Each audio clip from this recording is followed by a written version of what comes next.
Hello everyone, my name is Kuldeep Singh Rathore and welcome in gate वाला platform. Guys, आप सबको पता है गेट 27 की ऑफिशियल वेबसाइट ऑलरेडी आप लोगों के लिए आउट हो चुकी है।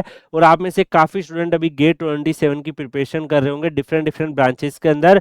तो यहाँ पर जो है गाइस, आप सबको पता है गेट 27 में इस बार काफ़ी सारे चेंजेस किए गए, सिलेबस भी मॉडिफाइड हुए।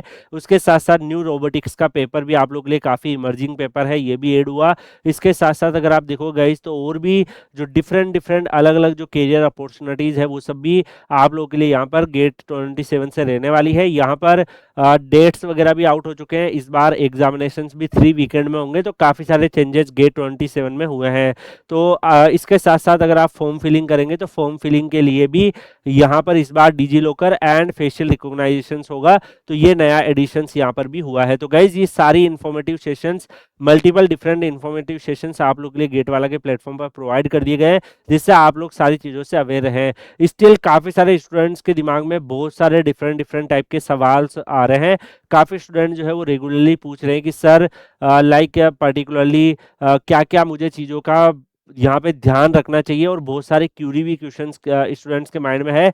तो आप सबको पता है इसी का सॉल्यूशन देने के लिए आईआईटी रुड़की ने गेट 27 के एफएक्यू भी यहाँ पर अवेलेबल करवा रखे हैं। तो फ्रीक्वेंटली आस्क्ड क्वेश्चन, मतलब जो जनरली मैक्सिमम स्टूडेंट्स के डाउट होते हैं, वो यहाँ पर अवेलेबल है। सब डोमेन्स के यहाँ पर अवेलेबल है। अगर आप देखोगे जैसे एप्लीकेशन स्टेटस में देखोगे, तो यहाँ पर जैसे एप्लीकेशन जब आप फॉर्म फिल करोगे, तो अगर आपका स्टेटस मल्टीपल डिफरेंट स्टेटस दिखाता है, जैसे स्क्रूटनी में चल रहा है, काफ़ी स्टूडेंट पैनिक में आ जाते हैं। तो पहले से ही आप अवेयर रहो कि एप्लीकेशन सबमिटेड का मतलब होता है you have not made the payment yet, यानी कि एप्लीकेशन फॉर्म भर दिया है बट अभी पेमेंट आपका पेंडिंग है या भरा नहीं है। अगर आपने मान लो कि ऐसे दिखाएगा you your application is submitted and payment received successfully, इसका मतलब जो है आपका एप्लीकेशन जो है पेमेंट आपने कर दिया है, और अब वो स्क्रूटनी होगी आपके एप्लीकेशन फॉर्म की। तो स्क्रूटनी जो है वो आप सबको पता है कि यहाँ पर वो चेक करते हैं कि आपका फॉर्म में जो डिटेल डाली है वो वैलिड है या नहीं है, या जो डॉक्यूमेंट्स वगैरह डाले उससे मैच करे या नहीं है, नहीं कर रहे। नहीं तो ऐसा भी होता है, कई लोग यहाँ पर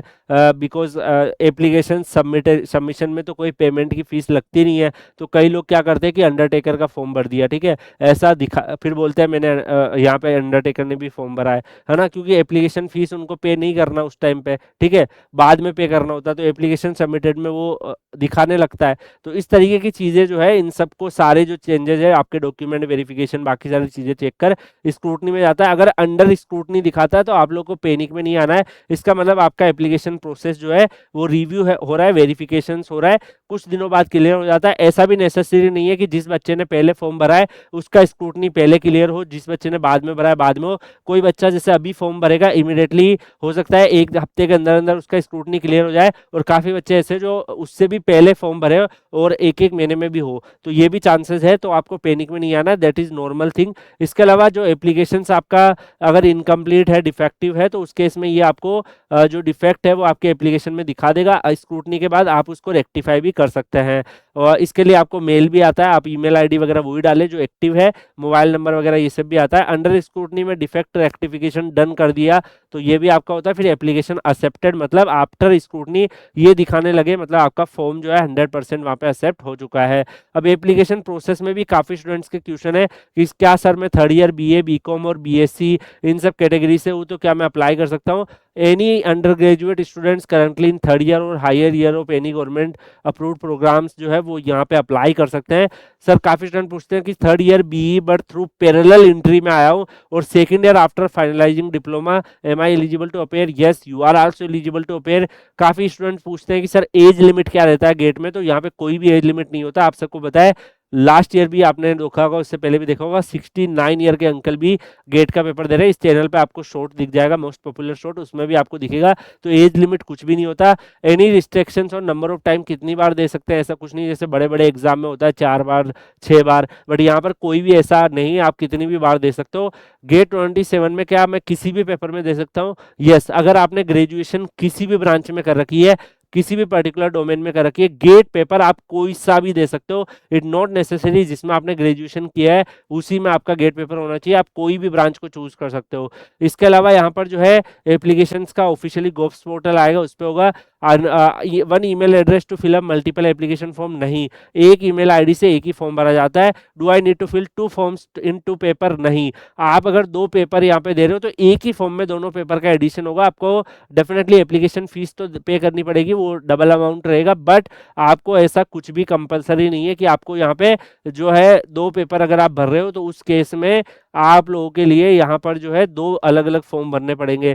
6 एग्जामिनेशन सिटीज आपको इस बार चूज करनी है, न्यू चेंजेस है, पिछली बार 3 था बट इस बार टू मेनी कैंडिडेट्स है, वो एक ही सिटी को फर्स्ट चॉइस पे डाल देते हैं और उससे फिर सेकंड में भी हो जाता है, थर्ड में भी हो जाता है। दैट्स व्हाई इस बार 6 सिटीज ये लोग आपको दे रहे हैं, है ना। क्या sir power internet connection fail during हो जाता है एप्लीकेशन, तो आप अपना लॉगिन करके वापस अपना फॉर्म को कंटिन्यू कर सकते हैं। ओबीसी और ईडब्ल्यूएस कैंडिडेट को अपना कैटेगरी सर्टिफिकेट डालना है क्या, नहीं, आपको नहीं डालना होता, आप बस क्लेम करेंगे, है ना, आपको वहां पर नहीं डालना। एससी एसटी के कैंडिडेट्स को डालना है, क्योंकि पता है आपको एससी एसटी कैंडिडेट्स को फीस रिलैक्सेशन मिलता है, सो दैट्स व्हाई उनको अभी अपलोड करना रहता है। कई स्टूडेंट्स का ये भी डाउट होता है कि सर ओबीसी और ईडब्ल्यूएस में अगर मैं यहाँ पर अभी अपलोड नहीं करता हूँ और जनरल में भर देता हूँ और बाद में गेट के एडमिशन में क्या मैं सर उस टाइम सर्टिफिकेट से जा सकता हूँ? यस, गेट एडमिशन के टाइम पे आप कोई भी कैटेगरी में पेपर दे रहे हो, गेट एडमिशन के टाइम पे जो आपके पास वैलिड सर्टिफिकेट होगा वो सेपरेट चीजें हैं, उससे आप उस टाइम पे भी फाइट कर सकते हो, ये मैटर नहीं करता है। एससी एसटी पीडब्ल्यूडी कैंडिडेट्स को यस आपको अपलोड करना रहेगा, फीस पेमेंट डेफिनेटली आपको करनी रहेगी, ये सारे डिटेल्स इन्होंने यहाँ पे दे रखी है। फीस के रिगार्डिंग जो गाइडलाइंस है वो सब भी आपके यहाँ पे अवेलेबल है। बाकी अपने एप्लीकेशन फॉर्म का प्रिंट आउट भी आप ले सकते हैं, बाकी ऑर्गेनाइजेशन को ऑफलाइन सेंड करने की नीड नहीं है, बस आप प्रिंट आउट करके अपना रख सकते हैं। डॉक्यूमेंट्स में आप जैसे मान लो जब अपलोड करोगे तो आधार यूआईडी आप डाल सकते हो, पासपोर्ट, ये आधार यूआईडी प्रेफरेबल है, मतलब सबसे ईजीएस्ट है, वो आप डालेंगे तो बेटर है। Otherwise passport, PAN card, voter ID card, driving licence, जिसमें भी आपकी फोटोग्राफ्स होती है वो सब आप यूज कर सकते हो। इसके अलावा गाइज बाकी जो कैंडिडेट्स है उनके लिए भी यहाँ पे डिटेल्स अवेलेबल है, सेकंड पेपर्स के गाइडलाइंस, बाकी जैसे more than 12 to 15 years older Aadhaar card my photo ID है, तो उस केट में आपका जो है रीसेंट फोटोग्राफ्स आप करवा लेना जिन भी बच्चों के पुराने आधार कार्ड में, बिकॉज इस बार डिजी लॉकर और ये सब चीजें भी होगी तो पहले से अपलोड कर लेना, क्योंकि अभी आप अपलोड करोगे डॉक्यूमेंट्स की पीडीएफ तो फिर आपको बाद में प्रॉब्लम होगा, तो ट्राई करिए कि अभी उसको आप करके रख ले। इसके अलावा गेट 27 के एग्जामिनेशन के भी काफी सारे गाइडलाइंस यहाँ पे अवेलेबल है, रैंक कैसे आएगी, फिजिकल कैलकुलेटर्स नहीं अलाउड रहता है, ये आपके बाद की चीजें हैं जब आप एक बार फॉर्म फिल कर दोगे। उसके बाद गाइज जो पीडब्ल्यूडी के कैंडिडेट्स हैं उनकी भी गाइडलाइन है, एडमिट कार्ड वगैरह जब आएंगे उनकी भी गाइडलाइन है, तो सारी कंप्लीट एफएक्यूज यहाँ पर अवेलेबल है। मैं आपको सजेस्ट करूंगा जो कैंडिडेट्स फर्स्ट टाइम गेट का एग्जाम दे रहे हैं एक बार इनको जरूर रीड कर लेना, अदरवाइज काफी स्टूडेंट्स को बहुत सारा पैनिक आ जाता है। स्टिल अगर आपको कोई ऐसा क्वेश्चन आपके दिमाग में आ रहा है गेट के फॉर्म फिलिंग को लेकर तो आप इस वीडियो के कमेंट सेक्शन में डाल सकते हैं, definitely will try to respond you. बाकी गेट फॉर्म फिलिंग की डिटेल कंप्लीट गाइडेंस आपको Kuldeep sir underscore PW Telegram channel पे भी मिलती रहेगी। लास्ट ईयर के मल्टीपल टॉपर्स को हम इन्वाइट कर रहे हैं जो फॉर्म फिलिंग का पूरा आइडिया आपको दे दे, तो इसके लिए आप Kuldeep sir underscore PW Telegram channel भी टेलीग्राम पे सर्च करके ज्वाइन कर लीजिएगा।